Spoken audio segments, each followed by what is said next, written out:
Après 45 jours d'apprentissage intensif, où les fils et les perles se sont entrelacés pour donner naissance à des créations uniques, l'heure de la fin de formation a sonné. La première vague de jeunes formés par le FONEA, Fonds national d'appui à l'employabilité et à l'apprentissage, vient de franchir cette étape importante. Cette formation a été avant tout un investissement massif au profit de notre jeunesse pour aboutir à une formation complète et professionnalisante. Pourquoi nous parlons d'investissement massif? En réalité, du début du processus de sélection jusqu'à la formation proprement dite, en passant par l'acquisition des matières d'œuvre et les opérations de suivi et évaluation, l'ensemble des coûts ont été entièrement supportés par l'État à travers son instrument qui est le FONEA. Nous parlons de formation professionnalisante, formation complète et professionnalisante.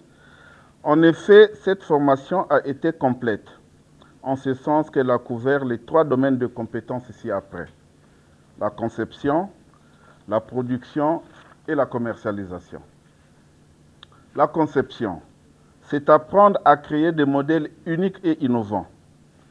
Ici, la créativité, le flair et le génie individuel ont trouvé un terreau fertile à leur éclosion et leur expression véritable. Cette initiative a réuni au total 1500 jeunes Congolais âgés de 18 à 35 ans. Pour cette première phase, les participants ont été sélectionnés à Brazzaville et à Pointe-Noire sur base de la qualité de leur dossier et de leur motivation personnelle.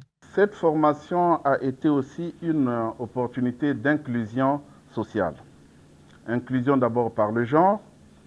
Pour cette catégorie de métiers reconnue à prédominance féminine, nous avons été heureux de noter un engouement masculin.